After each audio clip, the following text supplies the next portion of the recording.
She's the pushy broad from the Bronx, New York. Follow her voice, a straight dog is nice. She's a pushy broad from the Bronx, oh yeah. Don't be surprised if you wanna listen twice. Make decisions, find the right choice. Know yourself better, find your own voice. It's okay if you need help today, cause everybody needs a little push. From the pushy broad from the Bronx, New York. Good morning, everyone. Welcome, Transformation Talk Radio listeners. My name is Ellen Stewart, and I am the Pushy Broad from the Bronx. Welcome to my show, Recovery Recharged. This morning, Dr. Pat will join us soon, but right now, I want to tell you about this wonderful show we have today.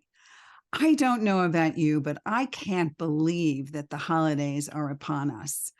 I just don't understand how quickly the time goes. But when it gets to be October and the leaves start to change here on the East Coast, I'm already smelling the pumpkin spice latte, okay? I am smelling all the good things of autumn and the seasons, and I can already feel the pounds slowly creeping on me. I absolutely don't know what to do about it. So I called in an expert, a very, very good friend and colleague of mine, who's going to talk to us today about how to avoid holiday weight gain and maybe give us a fresh perspective on whether or not holiday weight gain is real or we're just imagining it in our heads. Okay, so if you feel that you're worried about overeating this holiday season, and it's a real concern for many people, including me, I want to welcome holistic health coach Colleen Cleary, who's going to tell us how to enjoy these holiday foods and still avoid those extra pounds. I want to tell you a little bit about Colleen because she does some brilliant work, and I'm going to tell you where to find her so that you can use her yourself because she's virtual, so she can take clients all over the country. Colleen is a holistic health and wellness coach, and she lives and works outside of Portland, Oregon. She helps her clients achieve their weight loss and other wellness goals and keeps their results by using the Cleary methods, which I'm going to ask her about. She works side by side with each individual client, and she guides them through uncovering the ways that they self-sabotage, oh my God, that's me, ditching old habits and establishing new sustainable habits for the long run. She also launched a brand new blog, so you got to get on that, people, which recently provides education and hands-on how-tos for all of her readers in all areas of wellness, including nutrition, mindset, stress management, sleep, and exercise. Boy, can we use a dose of Colleen Cleary's blog. So please welcome to my show, Recovery Recharge, Colleen Cleary. How are you this morning, Colleen? Good morning, Ellen. It is so good to be here with you and to see you again. I'm really good, and I'm super excited to kind of dive into this topic a little bit more with all of you so that you can enjoy the holidays and not overstress about what that's going to look like for yourself. Well, first, we've been reading so many articles, and you and I talked about it. And there was one in particular that came across our desk that started with, is holiday weight gain a real problem, or is it all in our heads? Are we imagining this, Colleen? What do you think? So I was so glad that you brought that article to my attention because I think it's an important piece of information. And here's the thing. I read the article as well, and it's telling us on average, studies are showing we only gain about 1, maybe 2 pounds over the holidays. So what's the big deal? So granted, if that's all it was, no big deal. But the problem is that most people then don't take off that 1 or 2 pounds. So they put it on and they keep it on. Yeah. There I am. That's me. That's it. That's me. Okay. Yeah. So now what do we do about it? Well, so the other thing that I think is important to note there too in that article, if you want to check it out yourself, is that sure, it talks about what it's one holiday meal for Thanksgiving if you celebrate, maybe another holiday in December, whatever you celebrate, right? But that's not what the holidays look like. We have office parties, we got food gifts that are coming, being delivered to us. We're baking. There's a lot that goes, like you said, pumpkin spice all the way, for some people, all the way through Valentine's Day. So there's a lot to look at. The one thing I'm going to tell you right from the get-go, worrying about gaining weight will not help you keep the weight off. Worrying never makes anything better. I don't know about you, but I'm a stress eater. So worrying makes me eat more and not less. Right? So how much weight do you think on average we actually gain during the holidays? I think it's really a range for people. An average, I'm going to say it's probably closer to 4 or 5 pounds, but that's really hard to pin down a number. And I don't really like to do that because that gets us into that one size fits all mindset. Well, if the average is this, that must be what I'm doing as well. It might be true for you or it might not. I understand. Well, look, I've read so many articles that say you really only gain a pound or two, but it seems that at the end of the holidays, come January 2nd, I am up about 5 pounds. That's me personally. And you're absolutely right. It's not just about Thanksgiving Day and whatever day in December you celebrate, whether it is Kwanzaa or Christmas or Hanukkah, whatever day that is. It is the entire season from Halloween onward. And this year, because people have been out more, this is the first time even during Halloween that I passed out over 100 bags of candy in my neighborhood. Okay. I was standing out there all night long. And partially very grateful that all the candy went and I didn't have to bring any back into my house. So smart. Yeah, well, I'm trying. Okay. So you're right. So we don't have to worry about just this one big feasting day. We really have to think about the whole deluge of festivities and food, right? Yeah. So do you really think that maybe we're worrying a little bit too much about all of this? Give me some ways that we can worry less. Some ways to worry less. I love that. So like I said, worrying isn't going to help anything. And so whether you find yourself worrying too much or not, we could always use some ways to kind of decrease that. There's plenty of other things to worry about, frankly, right? So, and again, stress and worry, it's actually going to increase your cortisol. So any weight that you're going to put on, you're going to hang on to it, right?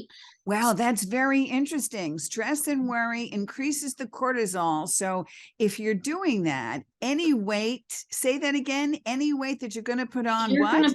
it can add to weight gain, and then it's going to help your body hang on to the weight gain. If you're not managing stress, your body will not want to shed the weight.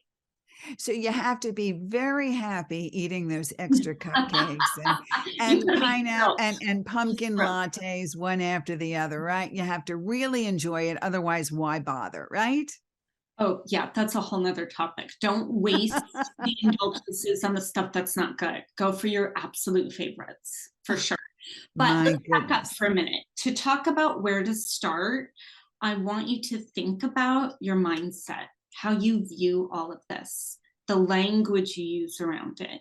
If you're using language that says, oh, this is going to be awful and it's going to be hard, and what, then it's going to be awful and it's going to be hard.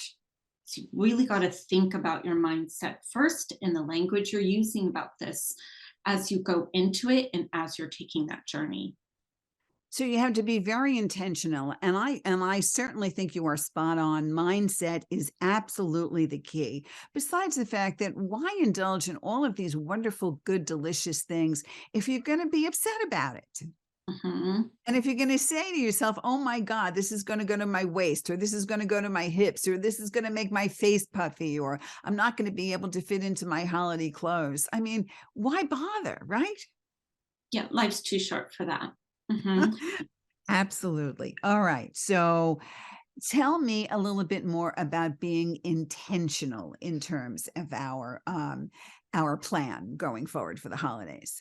Great question. So I think it really will help set you up for success if you even take just a little bit of time and think about, let's look forward to January. What would success look like for you? Think about that. Do you want, for some of my clients, they're on a weight loss journey, but trying to lose weight during the holidays might really set you up for failure or disappointment. So maybe it makes more sense to go, if I get to January and I maintained my weight, that's a win. Maybe it looks different for you, but really take the time and think about, what does success look like for you as an individual? I get through the holidays and my clothes are still comfortable, win, right? So think about that for you. What's that going to look like in January? Then add some grace in there with it, because you're going to go through this season, and guess what? I guarantee you're going to have some missteps. There are going to be days where you're going to say, oh, I set the intention and it didn't go well today. So when you mean add some grace, you mean forgive yourself your shortcomings when it comes to eating like a crazy person over the holidays, right? Whether it gets crazy or it's one meal or whatever, it's okay. You're human. That's why it's hard, and it's okay. So yes, always give yourself grace. And so now we've got our intention. We know what success is going to be like. Now we have to start making a plan, because here's the thing. We can think about it in our head. I really hope I get to January and it looks like this. But hope isn't really a strategy. Hope isn't going to be enough, because you're going to get overwhelmed with all the things and forget about all of that until January. That's really important. Can we talk about that a little bit more? You're absolutely right. Okay. So you make a plan, but tell us what you mean again by hope isn't a strategy, because I think you're right about that. Explain that a little more. Well, so hope's really inspiring and gives us that great energy of, okay, I've got this plan, I have this intention, I really hope it works out. And if we stop there, then daily life is going to pile on and we're going to forget about it. I want you to think back for a second. How many of you can remember the New Year's resolutions you set last year? For those of you that did. Absolutely not. I don't know what I said, but I made them. Did you? So we got to, of course. So we got to put more into it than that. We got to put some skin in the game here. So my number one recommendation, write it down. When you write down what you want to accomplish, it signals to your brain, I mean it. This is important. I think that's a really good plan. And I also like, again, what you said before, and I want our listeners to be mindful of this, to ask yourself, what does success look like for you after the holiday season? And I need you to ask yourself that question right now. And I think Colleen is brilliant and spot on when it comes to that, because we don't have to set our expectations so high that they're unattainable. Right? I can turn around and say, I want to have the body of Jennifer Lopez in January after I eat every single holiday piece of dessert imaginable. And that is not a realistic look at success for me. But maybe just being able to fit into my current clothes without going to the next size up and being able to button real pants instead of sitting in sweats may be something that I can attain. What do you think?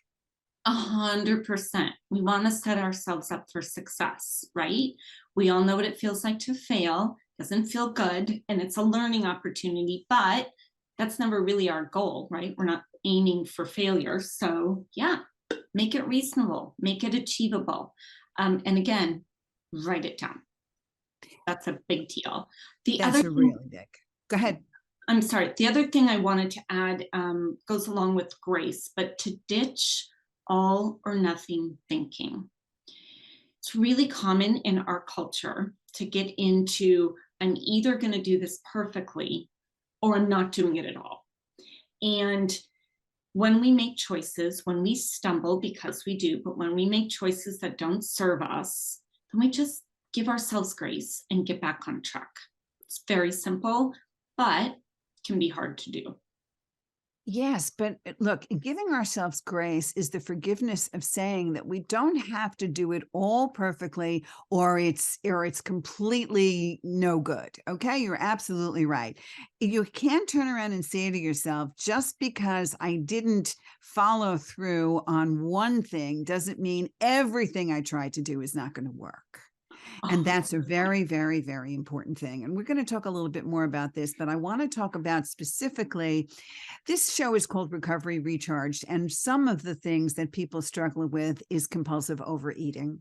And I know you and I have discussed it before. And I do suffer sometimes from compulsive overeating. And of course, when I see the holidays and I see all these wonderful things, I go into the stores, the supermarkets, the bakeries, and I'm surrounded by holiday candy, cake, ice cream, all kinds of things. And all I do is want it all. So, what do you suggest for people that tend to be overeaters in a compulsive way? What do you think? that's such a lovely, big, huge question. So there's a few things. First of all, you touched on it a bit when you were talking about giving out the Halloween candy and that you were grateful that you brought none back into your house. Set up your environment to support you. This isn't to say that you're never going to have another piece of candy. Candy doesn't live in my house. And it's not because I've got, because I'm a health coach for years and all these things, I've got this iron will that doesn't matter what's in front of me. I'm never going to want it. I don't keep things in my house. They're going to set me up where I'm going to have to really fight hard to make choices that I want. So look at your environment. You have control over the environment in your home, hopefully. If your family needs to get on board, maybe have a conversation with them as well. But look at your environment, number one. Set yourself up for success. You're absolutely right. And I would also say what works for other overeaters like myself is that if I am going to a different place, I will take someone with me or tell someone close to me, please just nudge me if I'm on my third piece of cake. Okay. Or my second helping of sweet potatoes with pineapple and marshmallow, because I do not want to overeat. And some of the other things that people tell us actually are very, very basic things, and they seem to really work, like get something on a smaller plate. Have you heard that before? Tell us about that. What do you think? You think that works? Oh, I know it works. We do it here in my home. I got rid of dinner plates years ago. Now, when I say got rid of, I had to move them into the pantry where they're harder to reach because some family members were like, wait, don't get rid of those. But as a general rule, we eat off of salad plates. The beautiful thing about doing this, and it's a super simple tip, is when you're eating off a smaller plate or out of a smaller bowl, your brain looks at that, sees that the plate is full and goes, oh, we're getting a full meal, we're good. You could take that same portion and put it on a big dinner plate, and now your brain goes, yeah, but we're not getting very much. The plate's not very full. So it's a very simple trick. When you're also out at a party or a function, whatever, don't park yourself next to the food. Don't hang out at the buffet table. Get yourself into another room. Go socialize with some people. Try not to just get, and I have found myself at parties where I'm standing, I'm talking, and I'm like, we are right at the table. We need to move away from the table. You're absolutely right. It's all about these overt things that we can do to distract our brain. I always talk to my recovery clients about two distinct things. Number one is awareness. Be aware of what you're doing. And number two, if all else fails, distraction, distraction, distraction. Okay. Do something else. If it's a party and there's music, you should be on that dance floor, because one of the ways you get to have maybe an extra piece of candy or cake is if you are active, right? What do you think about that? Well, and being active, the thing that it does even more than that. So if we get into the mindset, like, well, I was dancing so I can have 3 pieces of cake, we're getting into a danger zone, right? Oh, But that's not a good thing to do then, huh? not necessarily the best strategy. I don't want to say no, but the other thing you can think about when you're active and intentional, staying active, getting movement every single day, it actually helps lower your stress. So you're less likely to be reaching for food out of stress. And you do that workout, the dancing, the whatever that looks like for you, we've set yourself up to start off in a healthy way. And you don't want to sabotage that as much. Well, I did that workout and I did such a great job. I don't want to ruin it by making these other choices. Okay, I see. That seems to work really well. So basically it's a combination of distraction and in general practicing mindful eating. Yeah. Absolutely. Another really good thing to remember when you're going to a function, you're staying home, no matter what your day is going to bring, please drink your water. Stay hydrated. When we are dehydrated, our brain will give us cues that it is thirsty, but we can often misread those for needing food. And we will find ourselves reaching for the sugar, all the things, when actually a nice glass of water would really give us what we're looking for. Yes, and we want to make sure that our listeners understand that staying hydrated doesn't mean alcohol and it doesn't mean sugary sodas, correct? Oh my gosh. I cannot tell you how many times I have worked with people and I used to go down this same path. I don't know what's wrong. I'm eating all the vegetables. I'm eating so great. Why does the weight keep coming on? And then you look in your cup and you're like, oh, there it is. Oh, there is sugary Mhm. sodas and Sugary or sodas. alcohol or, especially this time of year.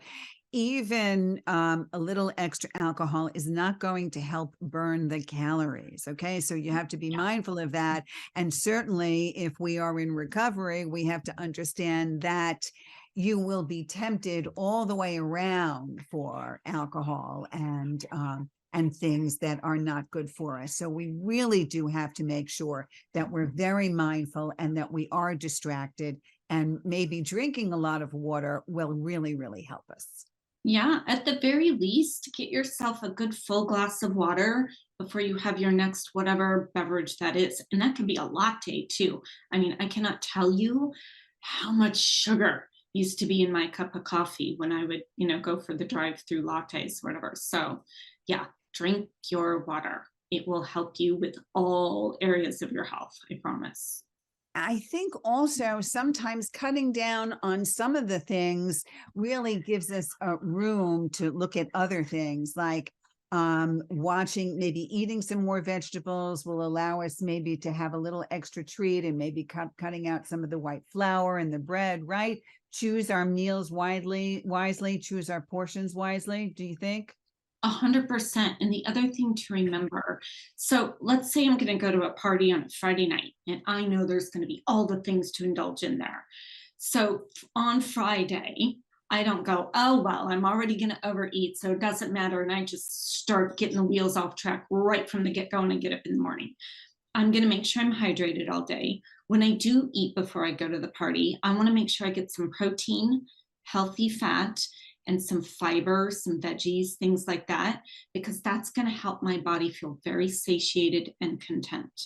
You If see, that's a good thing. I'm going to stop you right there because people I, think people think if they're fasting all day long, just waiting to go to the party, then they could have whatever they want. Talk to us about why that's such a dangerous mindset. yeah. So first of all, that gets you more into kind of those hard, fast, restricted kind of feelings and rules. And you know what? We need things that are sustainable. Okay. We don't need to white knuckle our way through everything, especially when it comes to food. So let's not do that. And if you arrive at that party and you are starving, I don't know how you're going to get through there and not overload your plate a couple of times, right? Instead, get there. You've already had a meal. You're fine. Maybe you've had a smaller meal because you plan to eat when you're there. That's okay too. But you don't want to arrive at the door just ravenous. That's setting yourself up for failure again. And I have done that so many times. So now I know that I always have a little something before, and I make sure that I drink plenty of water before, so that I am not full, so that I am comfortable and not looking, where's the food the moment I walk in the door, right? Yeah, absolutely. And you can also bring to the event, if it's okay to do, bring something to the event to serve as well, because then you're guaranteed, because you have control over the ingredients, there's going to be at least one thing at the table that's really going to serve you and your nutrition needs optimally. So what you're saying is take a good look at that table. And sometimes too, for an overeater, we have to pull ourselves back a little bit, because we look at this and we want to eat it right away and we want to sample everything right away. So some of the things that have worked for me in terms of controlling my compulsive overeating is to take a good look at the table in the beginning, because I'm always thinking consciously of it. And even if I'm socializing with other people and moving around in different places, I'm always thinking, what does the food look like? Where is the food? So if I take a look at it first and I just walk around without touching anything, it actually lowers my stress level. Can you understand why that works for me? Love that, because you're not rushing it and you're not being reactionary to all of it. You're actually bringing that intention in that we were talking about. I'm going to look, I'm going to see what's available. This is not a 911. There isn't a race. I don't have a limited amount of time to, get all the food or whatever. I can relax in this environment and I'm in charge. That's a big deal.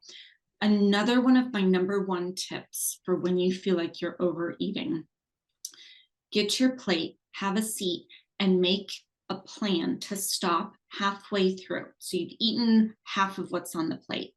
Then I want you to just stop and take a deep breath and ask yourself, how am I feeling? Am I full? Have I had enough? And how do I want to feel if I've finished? Do I want to feel overstuffed and uncomfortable? Do I want to feel content? Really pausing and checking in is a very powerful tool. That's amazing, and that's really good. And we're gonna stop for a little break at the moment. And when we come back, we're gonna talk about some more absolute essential tips for being able to maintain and have a healthy holiday season without worrying about holiday weight gain. Colleen, I'm so glad you came back to us, because you're my resident expert. You come to us once a year and give us all great news about how to stay healthy. Colleen, tell everybody where they can find you. The easiest thing to do is to go to my website, ColleenCleary.net. It's got everything there, you guys. You can email me, you can set a session time with me, all my social channels, all those things are there. Terrific. Thank you. Please stay with us. We'll be right back.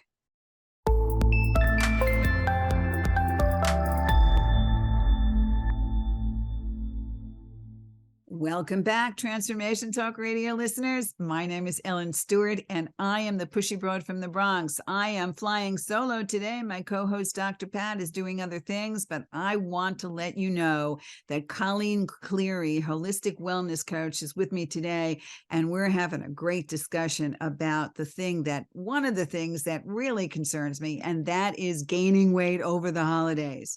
So we've got some very insightful tips. But first, I want to introduce the little buddy that's in my arm. If you're going to watch Facebook Live or the YouTube channel, you're going to say, what does Ellen, the Pushy Broad, have in her arms today?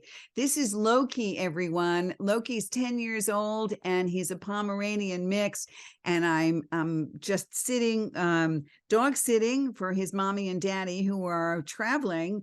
And Loki is not at all happy unless he's sitting in my lap. So he is part of the radio show today. And if you take a look on Facebook or YouTube, you will see how absolutely beautiful this dog is. And he's very quiet. So thank you very much. And thank you, Loki. Okay, so let's continue on, because I really do feel that as much as we do some absolutely basic things, mindset is really, really important in how we proceed. So I just want you to reiterate, Colleen, what you turned around and said, what we should be keeping in mind when it comes to what our plan looks like for success. So tell everybody out there that maybe hasn't started with us or has forgotten the most important thing in trying to keep our mindset good for holiday weight gain. Okay, yeah. So the number one thing is really to be intentional about what success means for you as an individual. So take a moment, think about, okay, it's January 2nd. How do I want to feel? What do I want it to be like? What would success, when do I get to go, wow, that was a win? What does that look like for you? And then I want you to make a plan based on that, and I want you to write it down, because this will signal to your brain that you mean business, that you're not just hoping for the best, that you're actually going to make it happen. That's one of the approaches that I use with clients when it comes to this. Thinking about what you want things to look like. And then the moment that happens and you have an actual plan for what you want things to look like, all of your stress and anxiety around it seems to dissipate. It's when you don't know what you want things to look like that you're so stressful about it that you don't have a concrete plan. So you always plan for what success will look like, and then you put it on the back burner because you know now, and you're not stressed out about it. And if you have a problem with overeating, there are a couple of really big things that you can do. And one of those things is to have a buddy with you and do like I do. When the food is out, just walk around the table without touching, without being compelled to taste anything. Just tell yourself you're just going to walk around and see what the food looks like. And so you can actually begin to de-stress about it. And I think that's a really good way for you to move forward. Colleen also talked about snacking wisely and watching your portion sizes. And you also mentioned the benefit of eating on smaller plates, right? Which is what you do at home. Yeah, absolutely. We adopted smaller plates in my home years ago and have never looked back. Nobody ever gets their meal on the small plate and goes, what? Oh my gosh, no one's feeling restricted or deprived, but it just naturally supports our efforts to eat portions that serve us best. And it's just a very simple thing to do. Terrific. So now let's talk about specific eating and the kinds of foods that one has to try to stay away from and the kinds of foods one should be eating a little bit more. So let's talk about whole foods, processed foods, and all of those other things. Give us some idea from the nutritionist point of view. Yeah, absolutely. Anytime you are making food at home, I highly recommend you cook at home as much as possible. I know that looks different for everyone. When you cook at home, you have control over the ingredients, and you're making food for you that is closer to its original source versus things that you can't even really recognize. So if your food has a label on it, then that's not probably as close to the original source as it can be. We get a lot more packed nutrition in the foods that don't come with a label. That's kind of a general rule. That isn't to say you're never going to eat processed food again, but aim for like an 80-20 rule. That's a really easy one to aim for. 80% of the time, I'm going for whole foods that are unprocessed, I've made at home, fresh, those kinds of things, versus the things that come with the label. If you're going for things that have a label, please read your label, be an informed consumer, know what you're putting in your body, because it matters. It really does. So now talk to us a little bit about protein and fiber and healthy fats. And I always get confused. Lay it out for us. All good. So if you just remembered those, and here's where writing things down help again, because not only does it say we're serious, it helps our brain remember it. So we're listening to it now. So we're going to listen again, and then we're going to write it down when we have a moment. Protein, healthy fats, and fiber, veggies, those kinds of things. When we take those in at a meal, then we can stay fuller longer. We stay satiated longer. Versus if I'm eating heavy duty sugar, let's say I'm having a croissant and a latte for breakfast, that's going to jack up my blood sugar. I'm going to feel full for a little bit, and then I'm going to have that blood sugar crash, and I'm going to be reaching for something desperately to get me out of that low blood sugar state, and I'm going to have to jack my sugar back up. So instead, weight loss and maintaining weight loss is a lot about keeping a steady blood sugar instead of that roller coaster that we can get into. You're absolutely right. And it seems when I look at it that way, it's a lot easier because I'm thinking about how my body is physically feeling, correct? And also, I also find that chewing a little bit more slowly and waiting a little bit after I have eaten, just like you said before. Talk to us again about waiting, eating only halfway and then continuing, because I think that's a really, really good tip. So talk to us how the body catches up with our stomach. Well, right. So there's the news out there that's been out for a while that when we start eating food, it takes about 20 minutes for what we're consuming for our brain to register whether or not we're full. So anytime we're going to sit down and have something to eat or stand up at a party and have something to eat, just notice when you're about halfway through your plate and then pause, because remember, it's not a 911. Take a deep breath and tune in. How am I feeling? Anytime with your wellness that you can pause and ask yourself how you're doing, big win. Okay. So check in halfway through the plate. Am I full? Am I over full? And then the big one, how do I want to feel when I put this plate down? Do I want to feel overstuffed and uncomfortable? Or do I just want to feel like that tasted really good? I'm not overly full. I'm good. You get to decide, but you put yourself in the driver's seat if you will pause and check in. You're absolutely right. And I always find that some people have a problem because they think they have to finish everything on their plate, right? That's a mindset that came psychologically from way back. Can you talk about that a little bit? Oh, sure. I know right where that came from for a lot of people anyway. Here in Okay. the US, it came from the Depression era. Food scarcity is a mindset that has been passed down from one generation to the next. It came from my parents, and I absolutely understand it.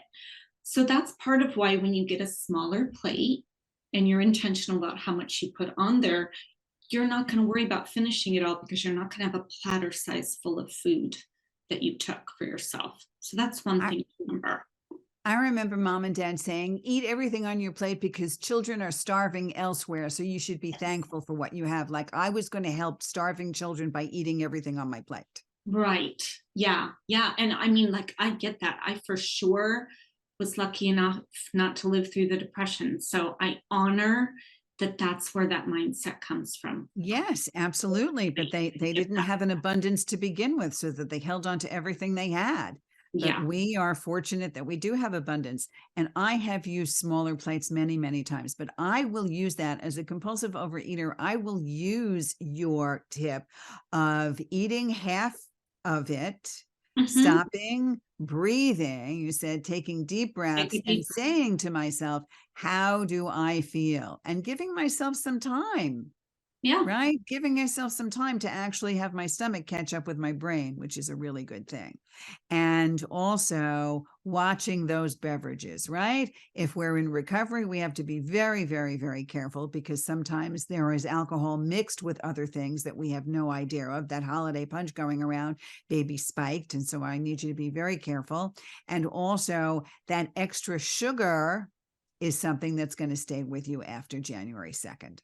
So let's talk a little bit about what other factors can affect the holiday season, about your habits and what else you can do to make sure that you're in a healthy mind, body, and spirit frame of mind going through. What do you think, Colleen? Absolutely. There's way too much more to it than just the food on your plate. So my other number one thing that I'm always talking about is your sleep. It is foundational to your health and wellness, your mindset. Everything relies upon enough quality sleep. So, not just, I'm getting 8 hours, but I actually toss and turn all night and I'm up 3 times at night. Good, deep sleep, quality sleep, it's really foundational. It is so much harder to make the choices that really serve you when you're exhausted. And when you're exhausted, your brain will start looking for those sugary, heavy carb kinds of things because it's looking for a quick dose of energy. So it actually doesn't care that it's going to shoot up your blood sugar because your brain is looking for energy because it knows how tired you are. So you've got to get some sleep. All right. So the recommended amount of sleep, no matter what. And I know there are lots of people out there that are cooking Thanksgiving dinners, and they're starting now, and they're baking, they're cooking. You said to cook a lot of meals at home. Can we talk a little bit about, if you're baking and cooking, maybe some of the things we can be doing to be mindful about nutrition during this time? Yeah, again, it goes to that basic rule of really trying to aim for whole foods versus processed. And I really think the more simple your meals are, your recipes are, the better.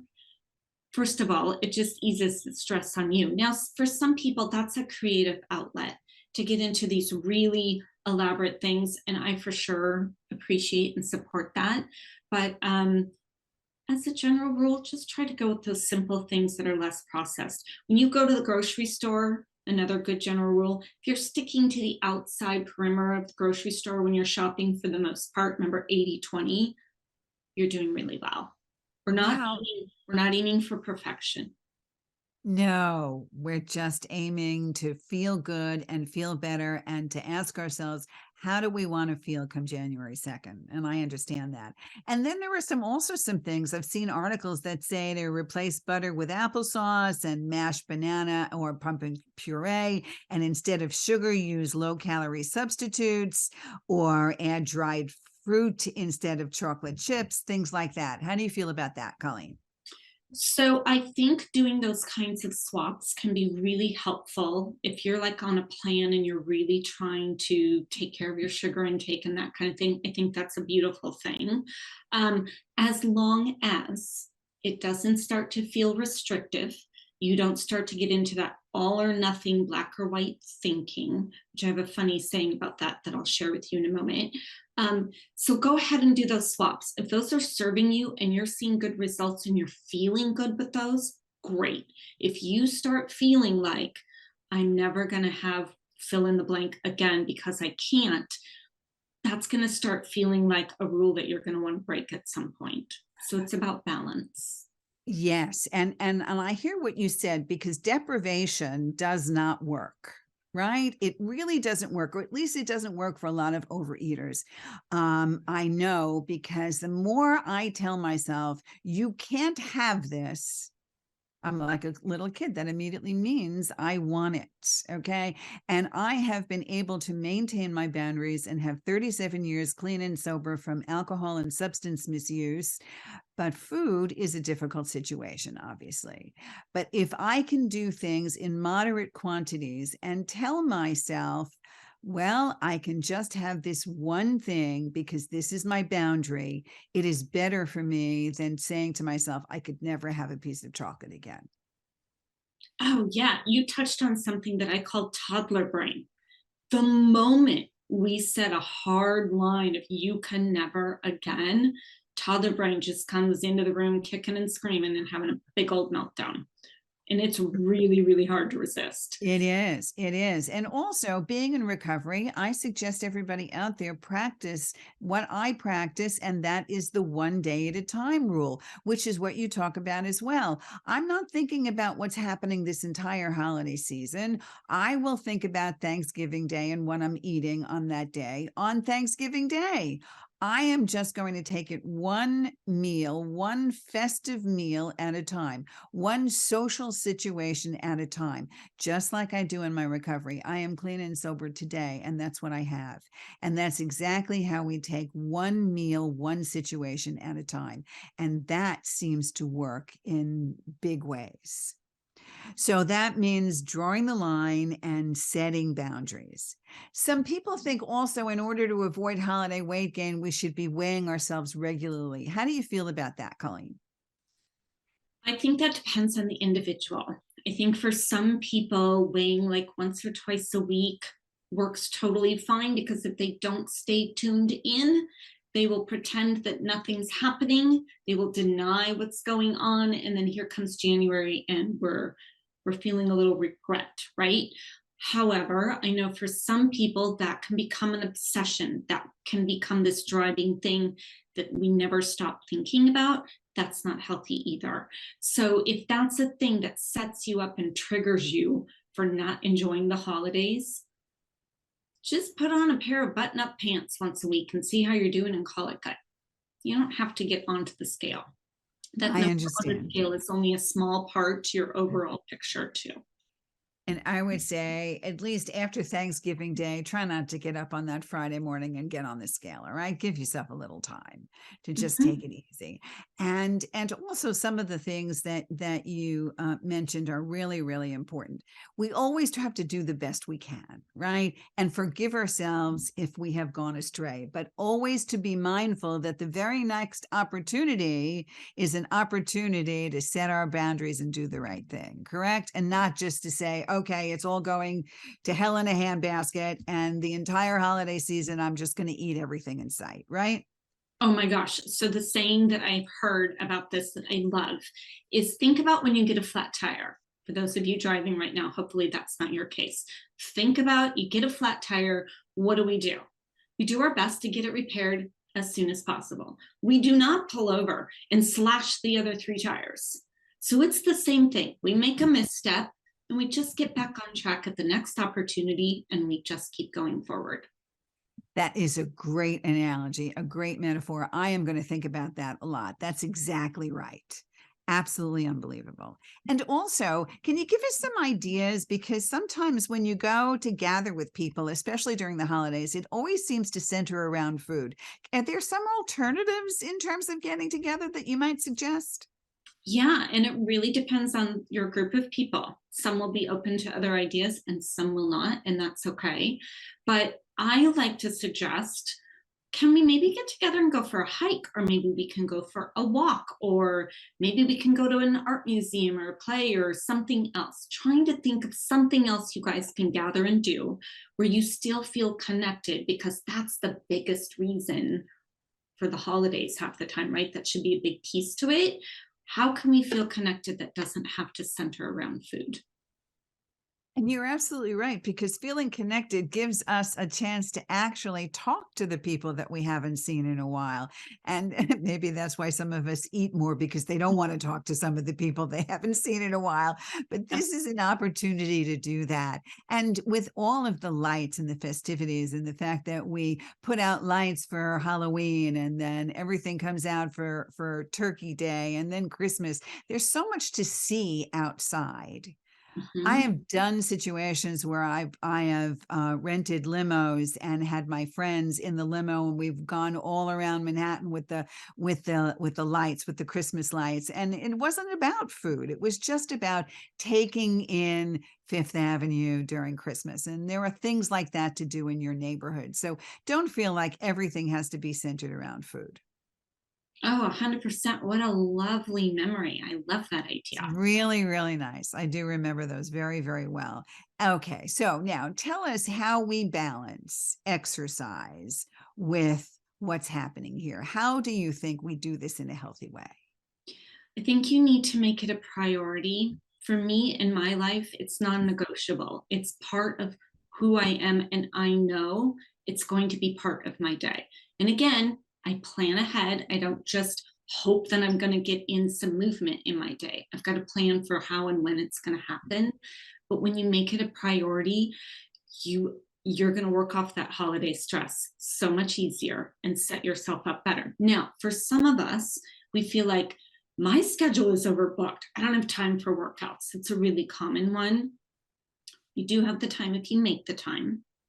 And it's okay to, instead of telling yourself, oh, I don't have time to go to the gym for an hour, okay, go outside for a 10-minute walk.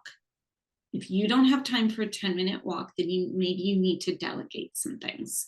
But it's okay to shrink them down into smaller chunks so they feel more manageable. You know, you just said the big word here, delegate. Okay. I have been so stressed. I had husbands, I had holiday dinners. I cooked for so many people. I started cooking weeks before, stressing, stressing, stressing. Let's talk a little bit about, from a wellness point of view, how to de-stress over holiday prep. So, delegating, obviously, and I know again that that looks different for everybody. And for women, especially, I think we get into the mindset of, well, I'm the only one that can do it well enough. Or if Oh my nobody God, else I've can do heard it. that so many times. I have to do it. I have to do it. I have to be the one to do it. That's baloney. It You don't is have to be the baloney. one to do it. You don't. And then you're robbing other people the opportunity of contributing, right? So it's There okay you to go. That's delegate. beautiful. Okay. It's okay.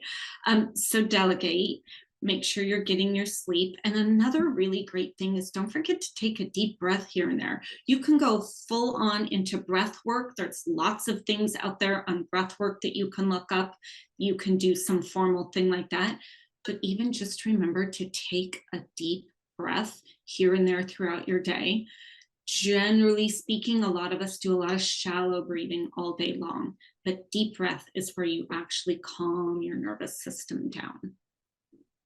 So it's very possible to be able to use your brain to help your body change its reactiveness, correct? And I know it's a very big proponent for you. So we have about 2 minutes left before the end of this show. So I would like you first to tell everybody where to reach you and spell your last name for everybody so that they know. Sure, no problem. So I'm Colleen, Colleen, Clary, Cleary. I have a website, ColleenCleary.net.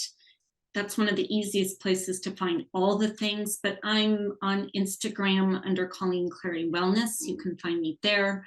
I have a Facebook group. It's called the Sisterhood for Wellness, the number 4 in the middle of those 2 words. And I'm also over on Twitter. I'm all over the things. But again, the easiest thing, go to ColleenCleary.net and you'll see all of it right there. Colleen, 10 seconds. One final message for us for this holiday season. Give yourself grace. I know you're doing the best you can. There you go. I am so thrilled to have you. I'm always thrilled to have you with us. This is Ellen Stewart, the Pushy Broad from the Bronx. If you want any more information about Colleen, you can call me at 800-889-1757, the Pushy Broad. If you need any help over the holiday weekend in recovery, over the holiday season in recovery, please reach out. I am here for you to make things easy for you. Colleen and I will take all of your questions privately, and we deal nationally and internationally. Have a wonderful holiday season. And remember, your mindset is responsible for how you live and how you're eating this holiday season. So enjoy yourself. Have a good one. Take care.